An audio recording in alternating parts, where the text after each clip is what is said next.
Hello hi, आप सभी का स्वागत है आज की इस छोटी सी वीडियो में। आप सबको पता है, अगर आप 2026 सीयूईटी टारगेट कर रहे हैं तो आप सब जानते होंगे कि जनरल एप्टीट्यूड टेस्ट पूछा जाता है और उस टेस्ट में एक मैथ्स का सेक्शन होता है जिसमें मैथ्स से सवाल आते हैं। तो आज हम देखते हैं कौन कौन से सवाल आते हैं, किस प्रकार के सवाल होते हैं और उनका सोल्यूशंस भी देखेंगे। टोटल नंबर ऑफ सवाल अगर हम बात करें तो टोटल हम 5 सवाल लेंगे। ये सीयूईटी जेट मैथ पीवाईक्यू है, यानी ये पिछले वर्ष ही पूछा गया है, तो आप देख सकते हैं। ठीक है, पहला सवाल आप सबके सामने क्या है। यदि ए 1300 है, बी 1450 है, then B is approximately what percentage more than A, यानी बी ए से कितना प्रतिशत अधिक है। जब भी ये परसेंटेज मोर और लेस वाला सवाल आए, यानी कितना अधिक है कितना कम है, तो हम रेशियो ले लेते हैं। अगर डाटा कठिन है तो हम लोग रेशियो ले लेते हैं, लेकिन आप देखेंगे डाटा यहाँ पर बहुत आसान आसान है। आप देखेंगे दो लोग हैं, क्या है, दो एक ही क्या दी गया है। ए कितना दिया गया, आप बोलेंगे ए दिया गया है 1350, और बी कितना दिया गया, आप बोलेंगे ए कितना दिया गया, आप बोलेंगे एक minute, just wait a minute.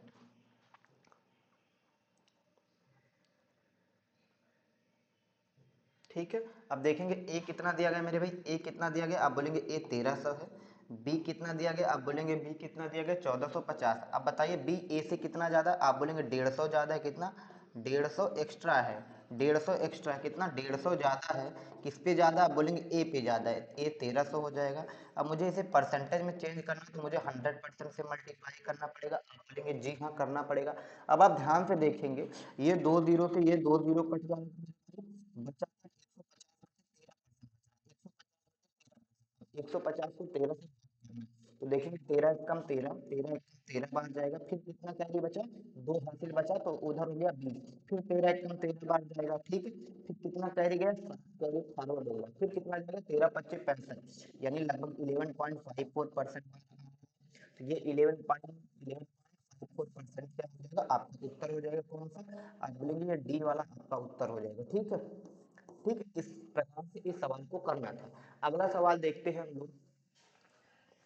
अगला सवाल अगर देखेंगे आप ध्यान से, दिया क्या है, find the unit digit in the product, यानी हमें ये पूरा सॉल्व करने की जरूरत नहीं, हमें सिर्फ इकाई अंक ज्ञात करना, आंसर जो भी आए उससे हमसे मतलब नहीं है। हमें क्या पूछा जा रहा है, यूनिट डिजिट पूछा जा रहा है। तो जब भी यूनिट डिजिट पूछा जाए तो हमें सिर्फ यूनिट डिजिट से मतलब रखना, बाकी किसी से मतलब नहीं रखना। अब आप देखेंगे यहाँ यूनिट डिजिट इसका 2 है, इसको पकड़ लेते हैं 2।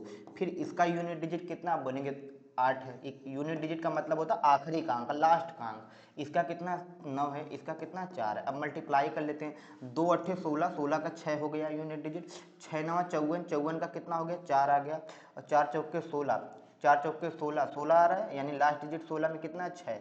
ये आपका उत्तर हो जाएगा, यानी आंसर जो भी होगा उसका लास्ट डिजिट क्या होगा, डी वाला। ठीक, ये आपका उत्तर हो जाएगा। तो यूनिट डिजिट का जो भी सवाल है उसमें सिर्फ आपको यूनिट डिजिट पर फोकस करना है। अगला सवाल देख लेते हैं। अगला सवाल देखिए, the price of a computer, एक कंप्यूटर की जो कीमत है 34,000 रुपये है। अगर उस पर 17% की छूट दे दी जाए तो कंप्यूटर कितने रुपए में पड़ेगा।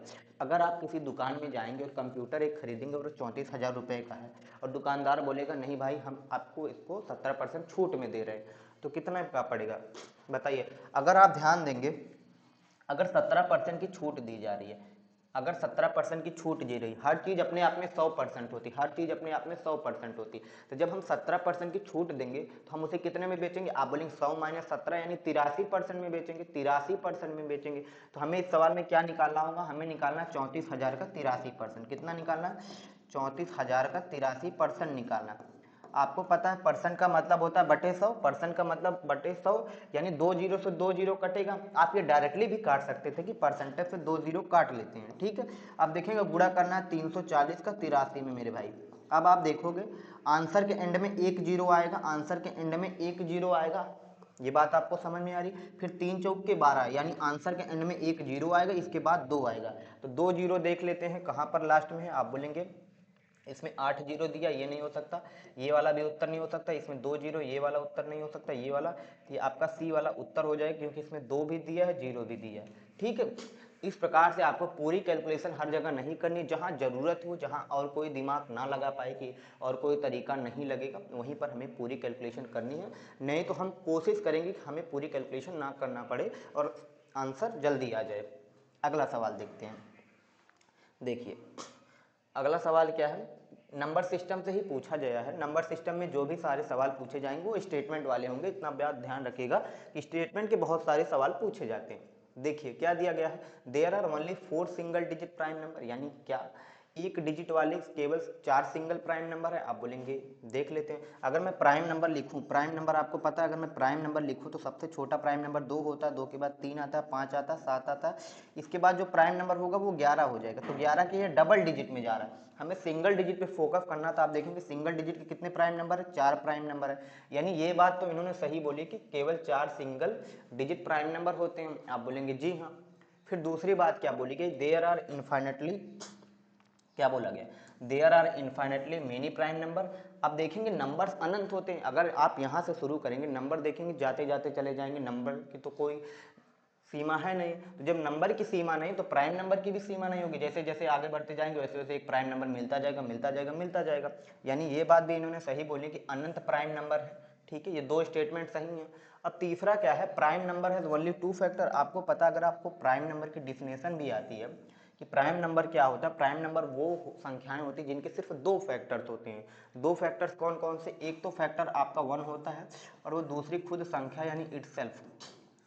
ठीक है, दूसरी क्या होती है, वो संख्या होती है। प्राइम नंबर की डेफिनेशन क्या होती है, प्राइम नंबर के 2 फैक्टर होते हैं, एक तो 1 होगा और दूसरी वो संख्या खुद होगी, यानी ये बात भी इन्होंने सही बोली है कि एक प्राइम नंबर के सिर्फ 2 फैक्टर्स होते हैं।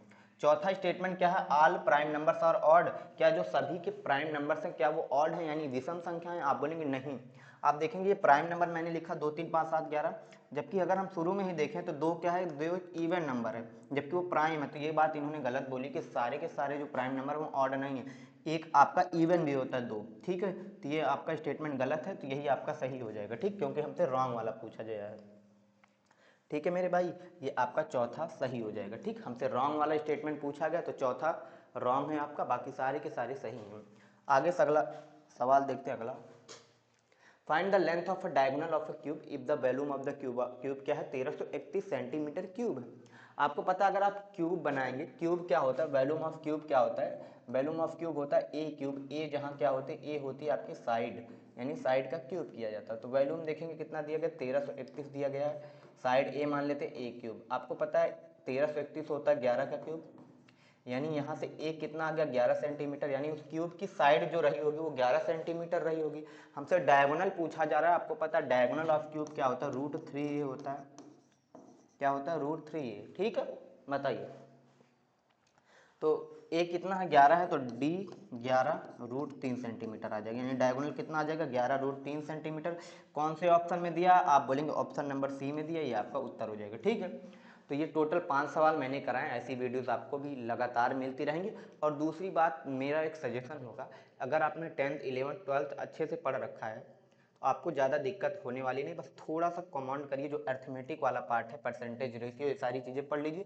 बाकी ये सारी चीज़ें तो आपको पता है, मेंसुरेशन है, आप आराम से कर ले जाएंगे, आपने पढ़ा होगा। ठीक है, आज के लिए इतना ही रखते हैं, बाकी हम लोग कल करेंगे। ठीक है भाई।